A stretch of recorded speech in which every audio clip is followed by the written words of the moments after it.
Hello and welcome back. This is Dawn. So today I am super excited to share with you my newest stamp set with Honeybee Stamps. This is Beach Please, and it is now available at Honeybee Stamps as well as many of your favorite retailers. Now this one is for all of my friends out there that like to do scene cards, especially if you like to do watercoloring. Now there are two large scale stamp sets in this set that will cover an entire A2 card front as well as lots of great sentiments. There's also a die available as well. Now today we are going to be painting a sunset or a sunrise scene here with these palm trees, these little lights, and these chairs. Now anytime you're taking these large stamps off of the acetate carrier sheet, you do want to be careful, kind of peel them back and make sure that you're not just ripping them from one side to the other. Your photopolymer is very sturdy. However, if you pull it too fast, you could rip your stamp, so just be careful about that. Like I mentioned, we are going to be doing some watercoloring, some no-line watercoloring to be exact. So I have a sheet of cardstock here. I believe I have this at like a 5x6, so you can see just how large this stamp is. Like I said, it will completely cover an A2 card front. And I'm working on 100% cotton watercolor paper here. I believe this is Fabriano Artistico's extra white cold pressed watercolor paper, which it's no longer available in blocks. You can still get it in sheets, but arches would be a good substitution. As always, I'm using antique linen distress ink to do my stamping. I want the lines to be light enough to disappear in my watercolor painting, but dark enough that I can still see them. So I'm stamping this twice using my Misty. And then I'm going to prep my paper for painting. Now, when I say prep, normally I don't bother with taping things down. However, we're going to be doing a washy, watery background and a water scene. So we're going to be using more water than I typically would. And so I am going to tape this on all sides. I'm lazy and I didn't feel like finding my board, so I'm just going to tape this to the front of my Misty. This works perfectly, and I am a huge proponent of using what you have on hand. So in a pinch, your Misty will work perfectly for taping down your watercolor paper, just an FYI. And this is where making my paper a little bit larger comes in handy. That way, when I tape off these borders, I can trim this panel down if I so choose. So I actually quite like using my Misty to tape down my project because it allows me to spin this quite easily. And you guys know that I am a paper turner when I paint or color. So you might see me doing this more often. This actually works very well for me. I'm going to be using the Princeton Velvet Touch 4050 series round brush in a size 5 for the entire painting. I'm going to tape off my horizon line using a little bit of washi tape. So this is going to separate my sky from the water. This isn't 100% necessary. However, in my painting today, it is because I am going to have a bright spot where the sun would be just breaking or setting behind the horizon. So I need that hard line. So I'm going to tape that off and then I'm going to start my painting. I'm going to keep as much of this in view as possible. I am going to speed this up because it is 47 minute clip to paint this, which honestly isn't that bad because we get an entire scene. However, 47 minutes to listen to me as I struggle to voice over 47 minutes of footage is going to be painful. So I'm going to shorten this, but I'm going to hit all of the high points and occasionally I will zoom in closer. But right now I'm just prepping some of my colors. So I'm prepping my watercolor. It is watercolor. I'm prepping the color for my water. And I'm using kind of a bluish green. I've mixed a little bit of Viridian, I believe, with a little bit of cobalt blue to get this nice tealish color. And I am going to exaggerate my colors quite a bit here. This is art, so I don't have to make it photorealistic. If I wanted a photo, I'd take a photo. That's why I love to paint. I get to take that I get to use that creative license.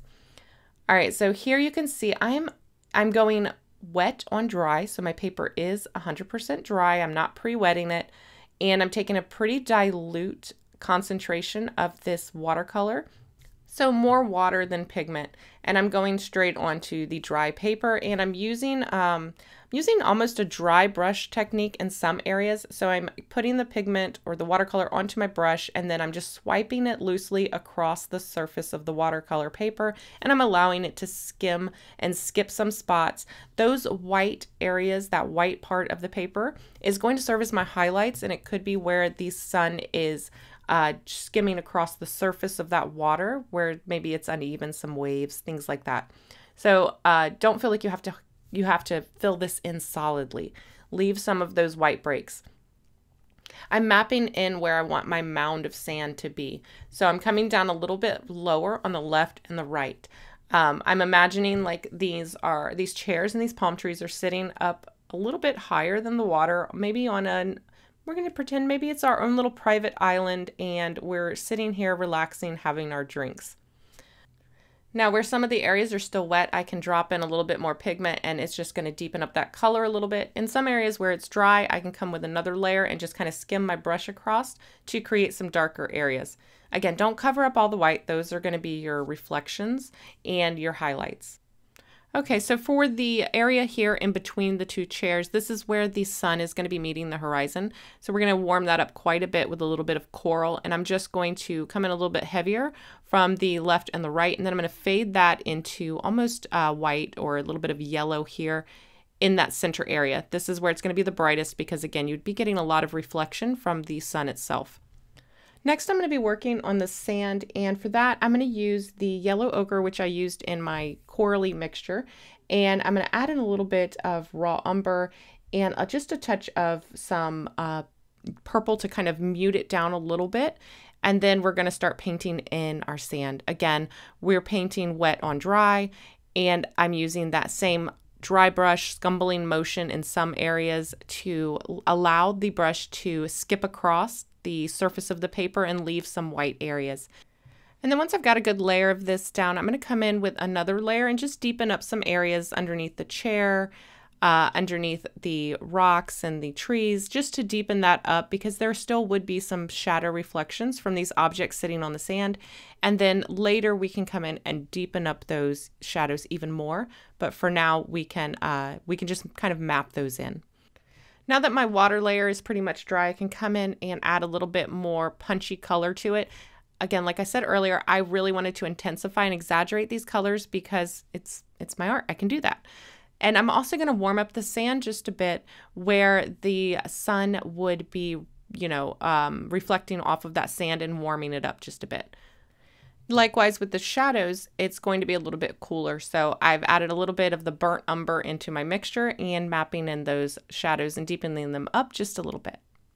Then we're going to move on to our palm trees. So I've added a little bit more burnt umber to that sand mixture. Again, this is just going to deepen it up a little bit, and we're going to put a simple stroke in there to fill in those palm trees. You can see here I'm just very loosely painting in the trunks of those palm trees. Then I'll pick up a little bit more heavier concentration of that same color. So more pigment, less water. And I'm painting it in on the left side of the left tree and the right side of the right tree.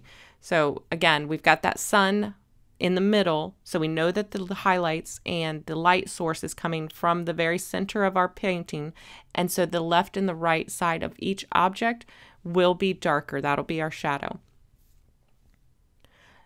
Now I'm going to move on to the palm fronds, and for that I'm using a little bit of sap green, and then I've mixed in a little bit of ultramarine blue just to push it just a little more to the blue side.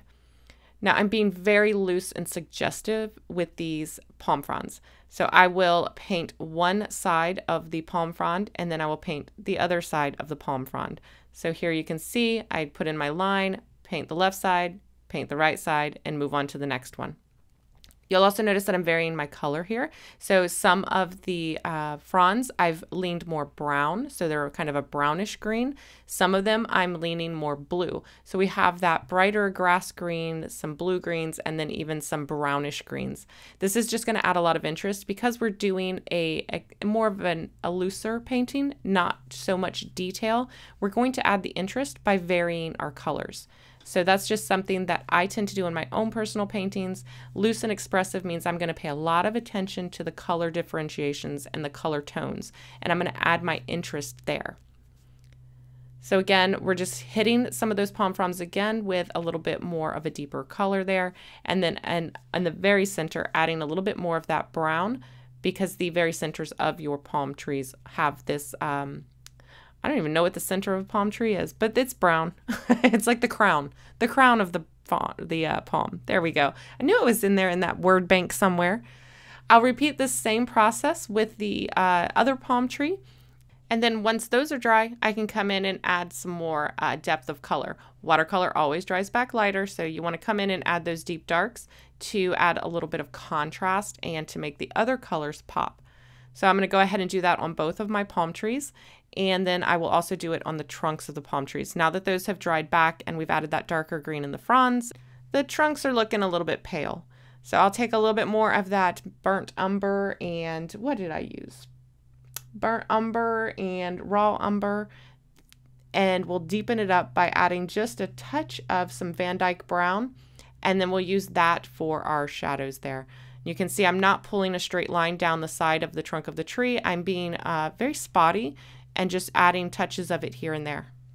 Okay, so now I have added the base layer for my chairs and my rocks. I added a very light layer of the tree trunk color onto my chairs, and those stamped lines are really helping me out here. They're shining through that light layer of brown and adding a lot of detail without me having to do much. I'm also adding now my shadow layers to my rocks. And this is just going to add that faceted look. So making sure to make it a little bit darker on the bottom and then in some areas. And then again, adding in a deeper shadow that's being cast by the rocks and our palm trees. I'm going to go ahead and leave those chairs to completely dry. It's got one light wash of color, and for the most part, I'm going to allow those stamped lines to show through. This is what I love about using a stamp to do my watercolor. All of the structure is there, and it's always the same, and I don't have to redraw anything. So this is a great shortcut for those of you who just want to concentrate on the painting. So now it's time to tackle that sunset, and this is a lot easier than you might think. You'll notice here I'm wetting the paper in a semicircle. I'm leaving the very center of that circle dry, and now I'm dropping in a little bit of yellow where I wet the paper. This is going to allow that to softly move in wherever the paper is wet, but it's not going to go beyond the circle that I left dry for our sunset. Dropped in a little bit of orange above that yellow, a little bit of pink above the orange. This is going to give us that transition and all those different colors that are exist in the sky and the clouds when we've got these beautiful, colorful sunsets. And then I'm going to grab a little bit of purple and drop that in, a little bit of blue. So I'm just kind of dancing back and forth here between our colors that we usually see in a sunset, but I am keeping them in rainbow order. You'll notice that I'm not putting any two colors next to each other that will combine and make mud. So I went from the yellow into the orange into the pink. The pink is going to blend with the blue. It's going to make a purple. And then I am also making sure to add a little bit of that blue up at the very top. And I'm going to continue this on the left, the right, everywhere, just kind of spreading this around. I don't want to go all the way to the edge on the sky. I want that irregular edge on my painting. So as if it was clouds or something of that nature. So I'm not trying to take it edge to edge on the top and the bottom. I am going edge to edge on the sides for the most part, but top and bottom, I am leaving that raw watercolor edge because I really love the way that the natural brush strokes look when they just kind of end into the white without having that solid straight line. I think it adds to the semicircle of the sun setting there to have the sky also emulate that semicircle. Now I'm just taking a little bit of the colors that I've mixed up on my palette, the oranges, the yellows, the pinks, and I'm dropping them in a heavier concentration while the paper is still wet and allowing those to bleed into each other. And I'm allowing blooms to happen. I'm allowing hard lines to happen because those are going to look like clouds. The hard lines and the blooms, they're going to emulate clouds in the sky, and I'll get that nice color variation. So here I'm just kind of stopping to assess what's going on. I'm using a damp brush to lift some of that paint out of my inner circle there. And then I am just adding little bit of swipes of color coming through that sunset. Hitting it with a little bit more blue down here at the waterline, and I think we are good for now. We're going to let this dry. And in the meantime, we're going to come in and add some strategically placed shadows to our chairs here. I'm just going to add a darker brown everywhere that I want this chair to be in shadow. I'm not worrying about softening out these shadows. I want to maintain a high contrast between my shadow and my light, my highlight here. I don't want to have to redraw everything. I don't want to have to strategically outline everything. A couple of well-placed shadows are really going to make those highlights pop, and it's going to give this chair shape and form.